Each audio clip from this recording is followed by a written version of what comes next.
The Beaches podcast is going to give you everything you want to know about a beach before you go there. I hope you enjoy the show. Be sure to check out our website, www.sandee.com. Without further ado, let's get into the show. Okay, so Malibu, California, right? It's like everyone's heard of Malibu. Yeah. Whether it's the beaches or the surf or, of course, all those celebrity houses. Mm-hmm.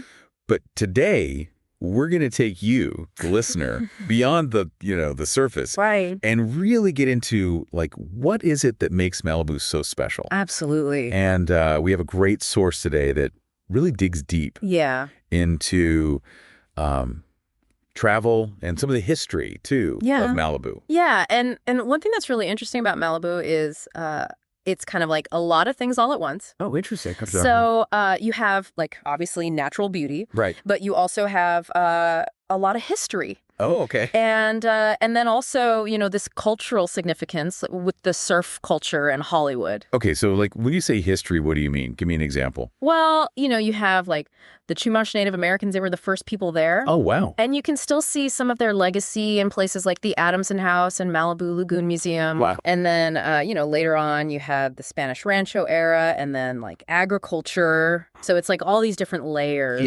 kind of all mixed together. That makes it, like, so much more interesting than just a beach town then, right? Right, exactly. Okay, so then you mentioned surf culture. So, like, how did Malibu become such a, like, surfing mecca? Well, Malibu has these really unique geographical features. Okay. Like point breaks, and you get really consistent swells. Yeah. And this made it, like, a huge draw for surfers, especially starting in the 1950s. Oh, okay. And, a place like Surfrider Beach. Oh, yeah, I've heard that. Became really famous. Okay. Not just for the waves, but also for this, like, countercultural movement that kind of sprung up around it.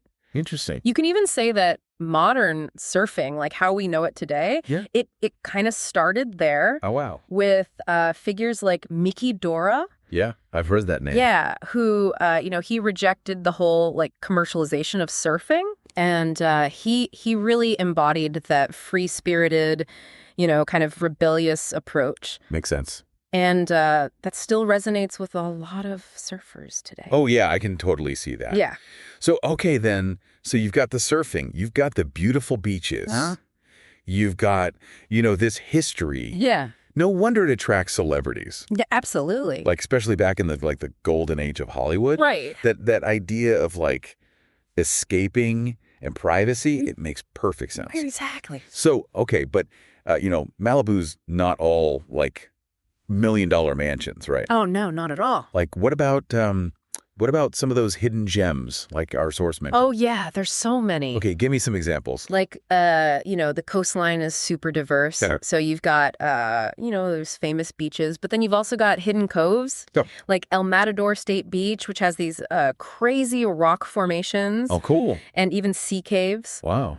And then there's Point Dume, which is, it's a great place for hiking, and it's great for, like, wildlife. Oh, okay. You can see migrating gray whales in the winter. Oh, wow, that's amazing. And then if you really want to, like, get away from it all, there's Solstice Canyon. Okay. Which is, it's kind of rugged, but it leads to this, like, hidden waterfall. Okay, you're really selling me on this place. Yeah. Okay, so, like, let's say someone is listening to this, and they're like, okay, I'm booking a trip to Malibu. Mm-hmm. What should they keep in mind? Well, I think the first thing is, like, what kind of Malibu experience are you looking for? Right, okay. So, like, summer is great for, classic beach stuff like swimming, sunbathing. Yeah, yeah. But it's also the most crowded. Oh, okay. So if you want, like, milder weather and fewer people, spring and fall are really good. Okay. And you can get some amazing sunsets then, too. Oh, nice. And winter can be cool, too, especially if you're into, like, storm watching and seeing those, like, massive waves. Yeah, yeah. So it really depends on what you're looking for. Okay, and then what about places to stay? Right. Like, is it all, like, super expensive, or are there more, like, budget-friendly options? Well, no, there's definitely something for everyone. Okay, good. So you have, like, those iconic 5-star resorts like the Malibu Beach Inn. Yeah. Where you can literally walk out your door and be right on the sand. Wow, that's fancy. Yeah. But, there are also some really charming, like, boutique hotels. Okay. And then, you can also find, like, cozy beach cottages, Yeah. which are a lot more affordable. Okay. Good to know. Yeah. Okay. So I'm picturing myself, driving down the Pacific Coast Highway, Yeah. top-down music playing. Mm-hmm. But our source did mention something about parking being a problem. Oh, yeah. That's definitely a thing. Okay. Especially during, like, peak season, parking can be a nightmare. Oh, no.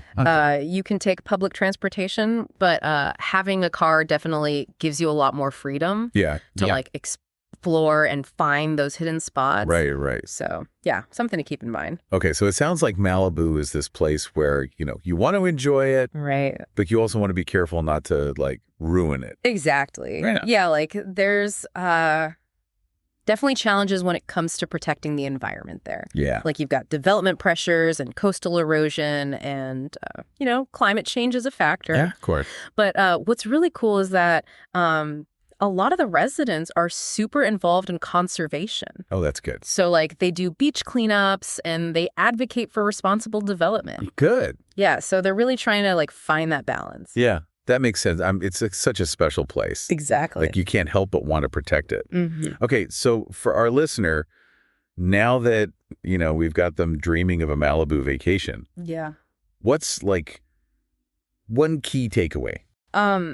I think the main thing is to remember that Malibu is more than just what you see on the surface. Okay. Like the real heart of it is this, this mix of natural beauty and cultural history. Yeah. And also this like spirit of freedom and individuality. That's a great way to put it. Yeah. Okay, so for anyone listening, pack your sunscreen, pack your sense of adventure. Yeah. And maybe a little bit of that rebellious spirit, too. Absolutely. Malibu's waiting. It is.